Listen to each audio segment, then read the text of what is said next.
ঠিক চৈতন্যদেব যখন এই নদী দিয়ে তিনি নীলাচলে যাচ্ছেন 1510 খ্রিস্টাব্দে, তার 110 বছর পর অর্থাৎ 1660 খ্রিস্টাব্দে এই নদীর কেলেঘাই নদীর উত্তর পাড়ে গোলন্দা গ্রামে ইতিহাসে বিখ্যাত সেই 12 ভূঁইয়ার একজন ভূঁইয়া তিনি এই গোলন্দা গ্রামে এসে বনজঙ্গল পরিষ্কার করে স্থায়ীভাবে বসবাস করতে শুরু করেন।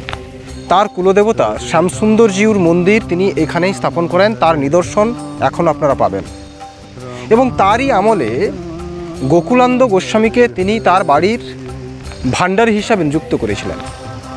এই গোকুলানন্দ বাবাজি তিনি পরবর্তীকালে বৈষ্ণব ধর্ম গ্রহণ করেন এবং বৈষ্ণব ধর্ম গ্রহণ করে তিনি নির্জনে বৈষ্ণব সাধনা করার জন্যে এই উঁচু ঢিপিতে, কেলেঘাই নদীর উপরে এই উঁচু ঢিপিতে তিনি একটি তুলসী গাছ লাগিয়ে সেখানে বৈষ্ণব সাধনা শুরু করেন, নির্জনে বৈষ্ণব সাধনা শুরু করেন। ধীরে ধীরে তিনি বৈষ্ণব সাধনায় সিদ্ধ লাভ করেন এবং একজন সিদ্ধ পুরুষ হিসাবে সমাজের চোখে প্রতিপন্নিত হন। এবং আমরা জানতে পারি তিনি একজন বাকসিদ্ধ পুরুষ হিসাবে বৈষ্ণব ধর্মের দর্শন লাভ করেন। আমরা এখনও কান পাতলে শুনতে পাই, বিভিন্ন এলাকায় মানুষজন বলে থাকেন এই গোকুলানন্দ বাবাজির বাকসিদ্ধ যে দর্শন, সেই দর্শনে তিনি অনেক কিছু অলৌকিক কর্মকাণ্ড করতে পারতেন। যেমন আমরা শুনতে পাই তিনি নাকি একটি মাটির দেওয়ালকে আদেশ দিয়েছিলেন তাকে বহন করার জন্যে, এবং সত্যি সেই মাটির দেওয়াল নাকি তাকে বহন করেছিলেন। আবারও শুনতে পাওয়া যায় এই কেলেঘাই নদীতে যে সমস্ত জেলেরা মাছ ধরত তারা হাঁড়িতে যে কাঁকড়া ধরে রাখত, তিনি আদেশ করলে ওই কাঁকড়াগুলো চিংড়ি মাছে পরিণত হতো। এমনই বাকসিদ্ধ পুরুষ ছিলেন গোকুলানন্দ বাবাজি। সেই গোকুলানন্দ বাবাজির সান্নিধ্যে এসেছিলেন এই যে 12 ভূঁইয়ার এক ভূঁইয়ার পপৌত্র বিপ্রপ্রসাদ দাস। বিপ্রপ্রসাদ দাস তিনি গোকুলানন্দ বাবাজির শিষ্যত্ব গ্রহণ করেন এবং একসময় প্রধান শিষ্য হিসাবে পরিগণিত হয়।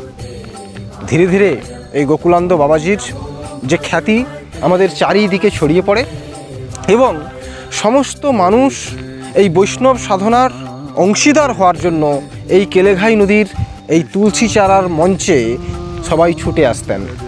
বুঝতে পেরেছেন ওই গোকুলানন্দ বাবাজির মহত্ব কতখানি চারিদিকে ছড়িয়ে পড়েছিল। এবার আমরা এর পরবর্তী ইতিহাসে চলে যাচ্ছি, তুলসী চারার মেলা। আসুন আমরা পরবর্তী ইতিহাসে চলে যাই। আমার পেছনে যে দেখতে পাচ্ছেন পেছনের সাদা রঙের যে মন্দিরটি, এটি হচ্ছে তুলসী চারার মন্দির। আর এই মন্দিরটি হচ্ছে এটা শ্যামসুন্দরজি বা রাধা মাধবজির মন্দির। যাই হোক, বিপ্রপ্রসাদ দাস যখন গুরুদেব অর্থাৎ গোকুলানন্দ বাবাজি তিনি দেহ রাখলেন, সেই দেহ রাখার পর তার আদেশের কথা আমি প্রথম প্রতিবেদনে বলেছিলাম।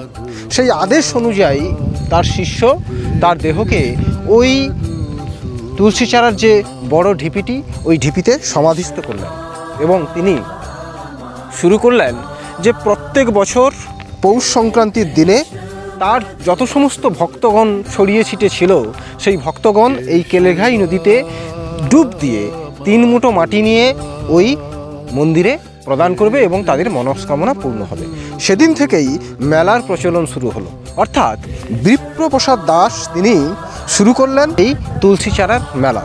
প্রথমত একে ভূঁইয়ার জাত বা গোকুলানন্দ বাবাজির মেলা হিসাবে আমরা জানতাম, মানে ইতিহাসে জানা হতো, কিন্তু পরবর্তীকালে এটি তুলসী চারার মেলা হিসাবে আমরা পরিগণিত করি। একটা সময় ধীরে ধীরে এই গোকুলানন্দ বাবাজির যে সমস্ত সাধকগণ, তার যে অনুগামীগণ ছিলেন, সেই অনুগামীদের সংখ্যা ধীরে ধীরে বাড়তে থাকে এবং এই মেলার যে ঐতিহ্য সেটা ধীরে ধীরে বেড়ে উঠতে থাকে।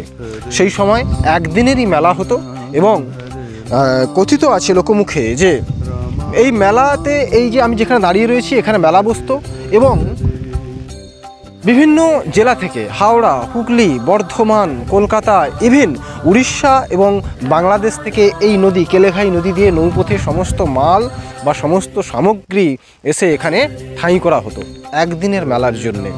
এই রকম মেলা চলতে থাকে প্রায় 1930 দশক পর্যন্ত। এই 1930 দশক অর্থাৎ 1660 এবং 1930 দশক পর্যন্ত এইভাবে একই ধরনের মেলা একদিনের জন্য এখানে চলত।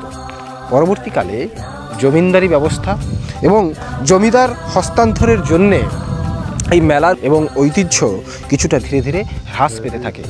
সেই অবস্থায় দেখা যায় যে মূল যে মেলা দুভাগে বিভক্ত হয়ে যায়। একদিকে এই চরে হতো শুধু সামগ্রী, বিভিন্ন ধরনের দোকানপাতি বসতো, এবং ওই উঁচু যে তুলসীচারার মেলাটি রয়েছে, তুলসীচারার মঞ্চটি রয়েছে, সেই তুলসীচারার মঞ্চটিতে গোকুলানন্দ বাবাজির মেলাটি হতো। সেই উঁচু অংশটি পটাশপুরের মধ্যে পড়ে, এবং আমি যেখানে দাঁড়িয়ে রয়েছি এটি হচ্ছে সবং থানার মধ্যে পড়ে। অর্থাৎ দুটি থানা, সবং এবং পটাশপুর থানা মিলে এই মেলা হতে শুরু করলো। অর্থাৎ পরবর্তীকালে 1930-এর দশকের পর থেকে এই মেলার মধ্যে অসামাজিক কাজকর্ম দেখা দেয় এবং মেলা ধীরে ধীরে তার জৌলুস ঐতিহ্য হারাতে থাকে। এই সময় আমাদের খাজুরির একজন বিখ্যাত ব্যক্তি গোপালচন্দ্র দাস এবং তদানীন্তনকালে বেশ কয়েকজন সুহৃদয় ব্যক্তির উদ্যোগে এবং উৎসাহে এই মেলার আবার পুনর্জন্ম ঘটে। অর্থাৎ তাদের উদ্যোগে এই মেলাকে আবার সুন্দরভাবে সাজিয়ে তোলা হয়, এবং কথিত আছে কি যে এই মেলা থেকে মাত্র 63 টাকা ভিক্ষা করে সেই টাকায় দশগ্রামে একটি বৃহৎ হাইস্কুল স্থাপনা বা প্রতিষ্ঠা পেয়েছিল 1940-এর দশকের 18ই জানুয়ারি। এই দশগ্রামে আরও একটি বালিকা বিদ্যালয় স্থাপিত হয়, এবং সেই বালিকা বিদ্যালয়ের উন্নতির স্বার্থে এই মেলার লভ্যাংশ টাকাও সেখানে দেওয়া হয়। যাই হোক, সেই সময় ওই গোপালচন্দ্র দাস এবং সুহৃদয় ব্যক্তিগণ চিন্তাভাবনা করেন এই মেলার পরিসরকে 1 দিনের থেকে 7 দিন নিয়ে যাওয়ার জন্যে। সেই সময় আশেপাশের গ্রামবাসীগণ এবং দোকানদারেরা এই উদ্যোগকে সাধুবাদ জানায় এবং সাহায্য করেছিলেন। কারণ আপনারা যে দেখতে পাচ্ছেন এই অঞ্চলটা বা এই নদীর তটটি তখন জঙ্গলে ভরা ছিল, এবং এখানে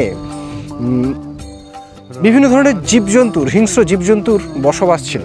তাই দোকানদারেরা ভয় করত রাত্রে এখানে রাত্রি যাপন করার জন্যে। কিন্তু ওই সময় আমাদের চারিদিকের যে সমস্ত সুহৃদয় ব্যক্তি ছিলেন, যারা এই মেলার সার্বিক উন্নয়ন কামনা করতেন, তারা নিজেরা এখানে চৌকিদারির কাজ করে এবং বড় বড় হ্যারিকেন লাইট, ডে লাইট, এগুলো আগেকার এক ধরনের লাইট, এগুলো জ্বালিয়ে মেলার মধ্যে সারা রাত পাহারা দিতে শুরু করেন। এবং 1 বছর এইভাবে হওয়ার পর দোকানদারেরা সাহস পায়, এবং পরবর্তীকালে প্রত্যেক বছর এই মেলা 7 দিন করে চলতে থাকে। বর্তমানে এই মেলার পরিসর ভীষণভাবে বৃদ্ধি পেয়েছে। দক্ষিণবঙ্গের প্রত্যেকটি জায়গা থেকে মানুষ পৌষ সংক্রান্তির দিন এখানে উপস্থিত হন, এবং 15 দিন ধরে এই মেলা চলতে থাকে। এখন প্রচুর পরিমাণে গ্রামীণ জিনিসপত্র, সাংসারিক সামগ্রী এই মেলা থেকে সাধারণ মানুষরা ক্রয় করে নিয়ে যায়, এবং পরবর্তী বছরের জন্যে চেয়ে থাকে যে কবে আবার এই তুলসীচারার মেলা শুরু হবে, আমরা আমাদের ঘরোয়া সাংসারিক জিনিসপত্র এখান থেকে কিনতে পারবো। তাই এই মেলার ইতিহাস সম্পর্কে আপনাদের বললাম, এবং আপনারা এই মেলায় আসতে গেলে, মেলায় পৌঁছতে গেলে আপনারা পটাশপুর যে বালিচক রাস্তা রয়েছে, সেই রাস্তার মধ্যে দেয়াহাটি ব্রিজ, কেলেঘাই নদীর উপরে একটি ব্রিজ রয়েছে, সেই ব্রিজে আপনারা নামবেন। নেমে 3 কিলোমিটার পূর্ব দিকে PMGSY ধরে এগিয়ে এলে আপনারা দেখতে পাবেন তুলসীচারার মেলা এবং গোকুলানন্দ বাবাজির ওই তুলসী মঞ্চটি। ধন্যবাদ। যদি এই ডকুমেন্টারি ভিডিওটি আপনাদের ভালো লাগে, আপনারা ভিডিওটিকে চারিদিকে ছড়িয়ে দেবেন, কারণ এই মেলার ইতিহাস আমাদের কাছে ধীরে ধীরে চাপা পড়ে যাচ্ছে। আমার বিশেষ উদ্যোগ মেলার ইতিহাসটা সবার কাছে পৌঁছে যাক। ধন্যবাদ। ভালো থাকবেন, সুস্থ থাকবেন, আপনার চারিদিকের পরিবেশের খেয়াল রাখবেন। নমস্কার।